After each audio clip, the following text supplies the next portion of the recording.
आप सुन रहे हैं लाइट ज्योति चैनल।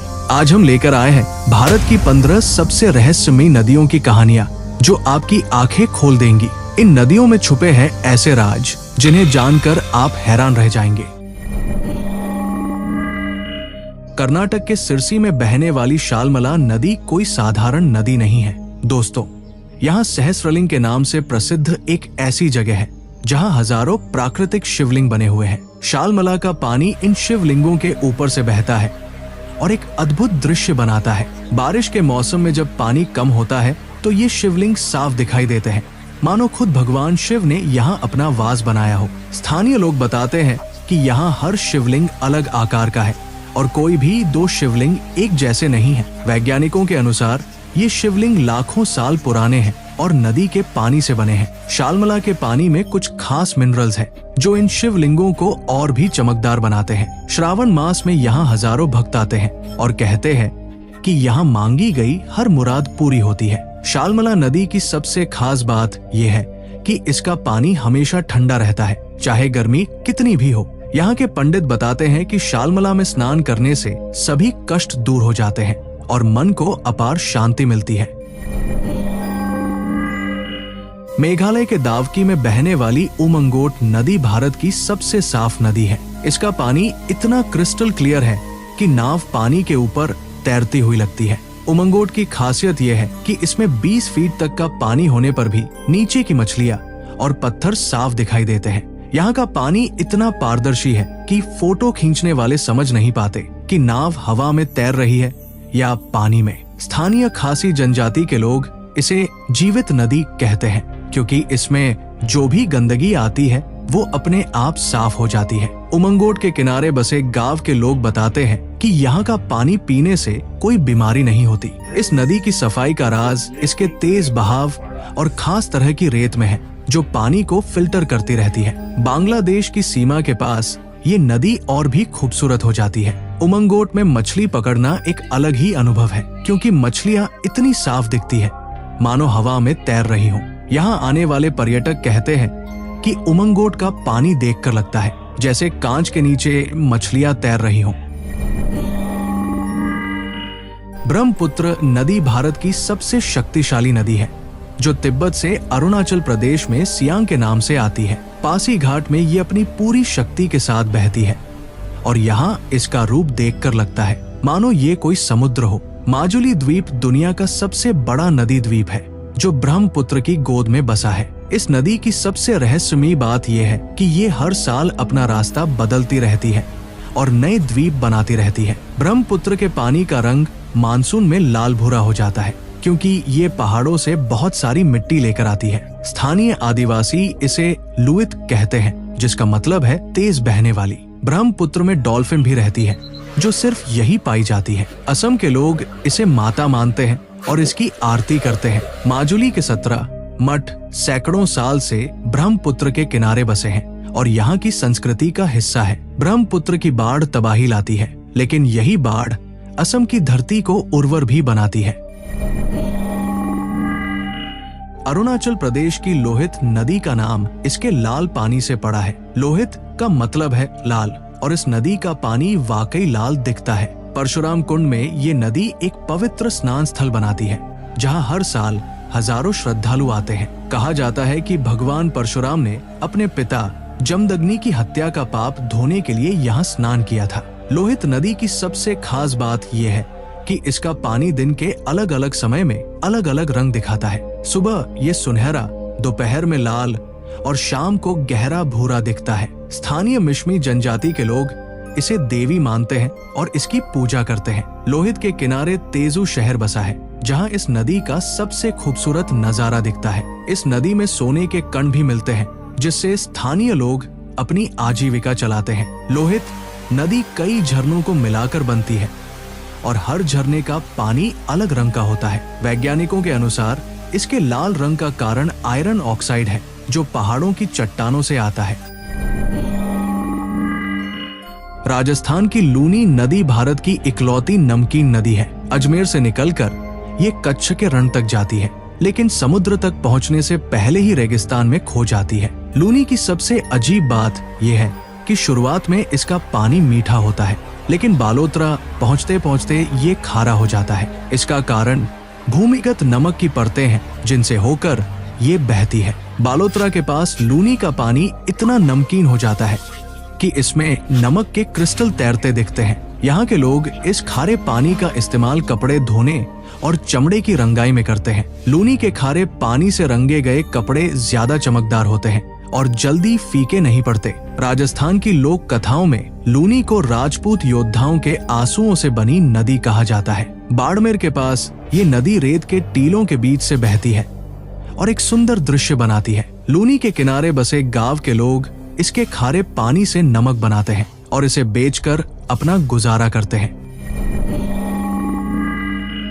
गंडक नदी नेपाल से बिहार आती है और इसे काली गंडकी या नारायणी भी कहते हैं। वाल्मीकि किंगर में ये एक पवित्र तीर्थ स्थान बनाती है जहां महर्षि वाल्मीकि ने तपस्या की थी। गंडक की सबसे अनोखी बात यह है कि इसमें शालिग्राम पत्थर मिलते हैं जो भगवान विष्णु का प्रतीक माने जाते हैं। ये काले गोल पत्थर प्राकृतिक रूप से चक्र के निशान लिए होते हैं। हिंदू धर्म में शालिग्राम की पूजा करना बहुत शुभ माना जाता है। गंडक नदी अपना रास्ता बदलती रहती है और कभी कभी पुराने गांवों को बहा देती है तो कभी नई जमीन बना देती है। इसके पानी में बहुत सारा सिल्ट होता है जो खेतों के लिए बहुत उपयोगी है। चंपारण के किसान गंडक की बाढ़ का बेसब्री से इंतजार करते हैं क्योंकि ये उनके खेतों में नई मिट्टी बिछा देती है। गंडक के किनारे कई पुराने मंदिर हैं जो इसकी महत्ता को दर्शाते हैं। स्थानीय लोग मानते हैं कि गंडक में स्नान करने से सभी पाप धुल जाते हैं और मोक्ष की प्राप्ति होती है।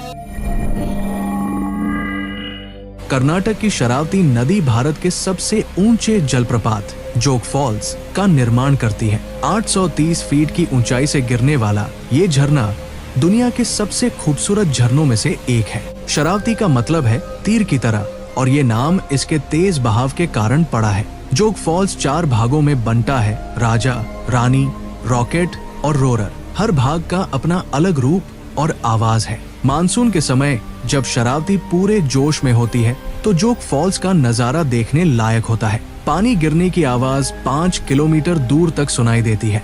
शरावती के पानी में कुछ खास मिनरल्स हैं जो इसे चांदी की तरह चमकाते हैं। स्थानीय लोग मानते हैं कि शरावती देवी का रूप है और इसकी पूजा करते हैं। जोग फॉल्स के पास बहुत सारे छोटे मंदिर हैं जहां लोग शरावती की आरती करते हैं। शरावती नदी से बिजली भी बनाई जाती है और ये कर्नाटक की ऊर्जा जरूरतों को पूरा करती है। बारिश के बाद जब धूप निकलती है तो जोग फॉल्स में 7 रंगों का इंद्रधनुष दिखता है। उत्तराखंड के केदारनाथ धाम में बहने वाली मंदाकिनी नदी भगवान शिव की पवित्र नदी है। ये गंगा की सहायक नदी है और हिमालय के ग्लेशियर से निकलती है। मंदाकिनी का मतलब है स्वर्ग से आने वाली और वाकई ये स्वर्ग जैसी लगती है। केदारनाथ मंदिर के बिल्कुल पास से बहने वाली ये नदी भक्तों के लिए बहुत पवित्र है। 2013 की भयानक बाढ़ में मंदाकिनी ने अपना विकराल रूप दिखाया था, लेकिन केदारनाथ मंदिर को बचा लिया था। स्थानीय लोग मानते हैं कि ये भगवान शिव की कृपा थी। मंदाकिनी का पानी बर्फ की तरह ठंडा होता है और इसमें स्नान करने से सभी पाप धुल जाते हैं। यहाँ के पंडित बताते हैं कि मंदाकिनी के पानी में विशेष शक्ति है जो भक्तों के कष्टों को दूर करती है। गुप्त काशी से केदारनाथ तक मंदाकिनी का सफर बहुत खूबसूरत है। इसके किनारे किनारे कई छोटे मंदिर और धर्मशालाएं हैं जहां यात्री रुकते हैं। मंदाकिनी की आवाज हमेशा हर हर महादेव की तरह लगती है।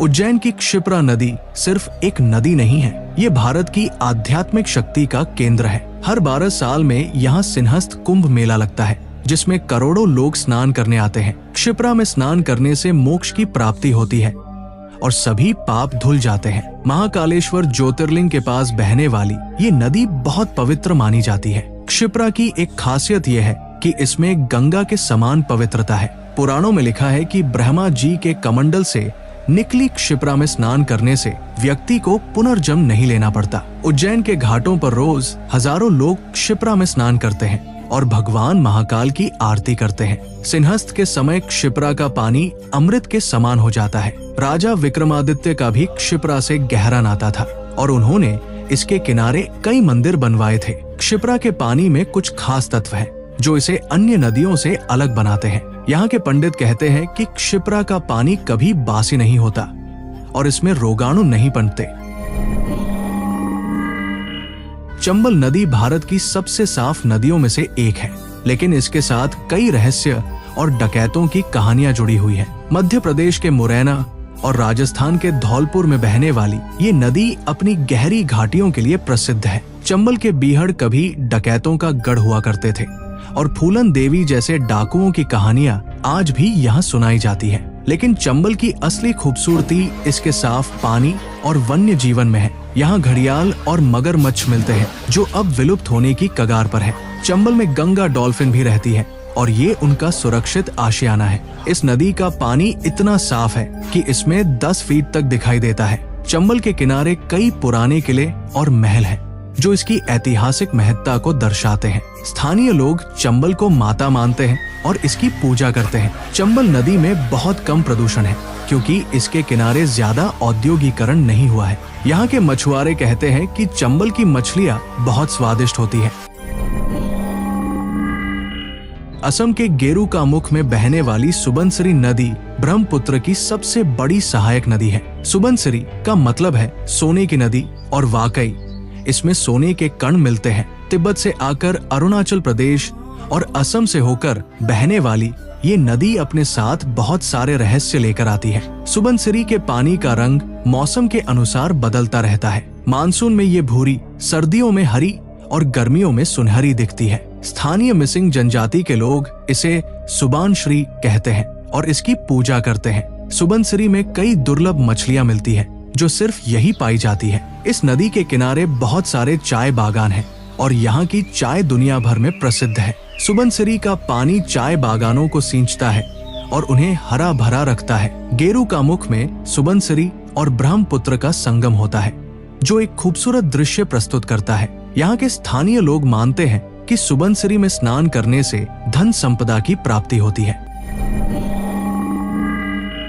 पश्चिम बंगाल के कोलाघाट में बहने वाली रूपनारायण नदी दामोदर और द्वारकेश्वर नदियों के मिलने से बनती है। इसका नाम भगवान विष्णु के नाम पर पड़ा है, जिन्हें रूपनारायण भी कहते हैं। ये नदी हुगली में मिलकर गंगा का हिस्सा बन जाती है। रूपनारायण के किनारे कई प्राचीन मंदिर हैं जो इसकी पवित्रता को दर्शाते हैं। बंगाली समुदाय के लिए ये नदी बहुत महत्वपूर्ण है और दुर्गा पूजा के समय यहाँ विशेष आरती होती है। रूपनारायण का पानी खेती के लिए बहुत उपयोगी है और इसके किनारे की जमीन बहुत उपजाऊ है। यहाँ धान, जूट और मछली का अच्छा उत्पादन होता है। कोलाघाट के पास ये नदी एक खूबसूरत डेल्टा बनाती है जहाँ कई प्रकार के पक्षी आते हैं। रूपनारायण में हिल्सा मछली मिलती है जो बांग्लादेश और पश्चिम बंगाल में बहुत पसंद की जाती है। स्थानीय मछुआरे कहते हैं कि रूपनारायण की मछलियों का स्वाद अलग होता है। यहाँ के त्योहारों में रूपनारायण का विशेष महत्व है और लोग इसकी आरती करते हैं। अयोध्या की सरयू नदी भगवान राम की जन्मभूमि की पहचान है। ये घाघरा नदी का ही हिस्सा है, लेकिन अयोध्या में इसकी महिमा अलग है। रामायण के अनुसार भगवान राम ने इसी सरयू में जल समाधि ली थी। सरयू के घाट पर रोज हजारों श्रद्धालु स्नान करते हैं और राम नाम का जाप करते हैं। दीपावली के दिन यहाँ लाखों दीप जलाए जाते हैं और सरयू सोने की नदी लग जाती है। सरयू का पानी अमृत के समान माना जाता है और इसमें स्नान करने से सभी पाप धुल जाते हैं। राम मंदिर के पास सरयू का घाट बहुत पवित्र है और यहाँ हमेशा भजन कीर्तन होता रहता है। सरयू के पानी की एक खासियत यह है कि ये कभी खराब नहीं होता। लोग इसे घरों में रखते हैं और पूजा में इस्तेमाल करते हैं। सरयू आरती का दृश्य बहुत मनमोहक होता है जब हजारों दीप पानी में तैरते हैं। अयोध्या के पंडित कहते हैं कि सरयू दर्शन से ही पुण्य की प्राप्ति हो जाती है। श्री राम जन्मभूमि मंदिर के निर्माण के बाद सरयू की महत्ता और भी बढ़ गई है और दुनिया भर से लोग यहाँ आकर सरयू में स्नान करते हैं।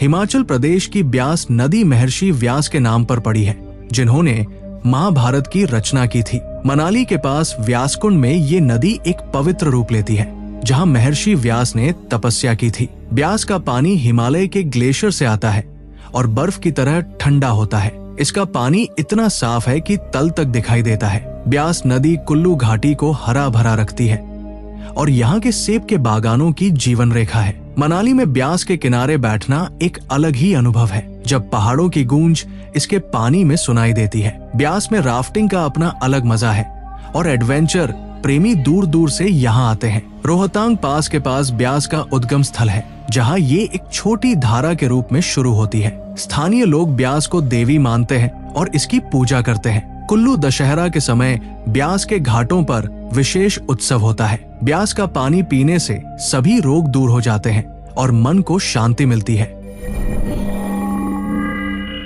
उत्तराखंड की शारदा नदी को महाकाली भी कहते हैं और ये भारत नेपाल की सीमा बनाती है। पूर्णागिरि देवी का मंदिर इसी नदी के किनारे है, जो 51 शक्तिपीठों में से एक है। शारदा का मतलब है ज्ञान की देवी और वाकई इस नदी के किनारे कई ऋषि मुनियों ने ज्ञान प्राप्त किया है। चंपावत में शारदा नदी अपना सबसे खूबसूरत रूप दिखाती है, जहाँ ये पहाड़ों के बीच से बहती है। शारदा के पानी में कुछ खास शक्ति है जो भक्तों की मनोकामनाएं पूरी करती है। पूर्णागिरि में नवरात्रि के समय लाखों भक्त आते हैं और शारदा में स्नान करके देवी के दर्शन करते हैं। शारदा नदी में स्नान करने से सभी कष्ट दूर हो जाते हैं और माँ दुर्गा की कृपा मिलती है। यहाँ के स्थानीय लोग मानते हैं कि शारदा देवी का स्वरूप है और इसकी आरती करते हैं। शारदा के किनारे कई छोटे बड़े मंदिर हैं जो इसकी पवित्रता को दर्शाते हैं। चंपावत के राजाओं का भी शारदा से गहरा नाता था और उन्होंने इसके किनारे कई धर्मशालाएं बनवाई थी।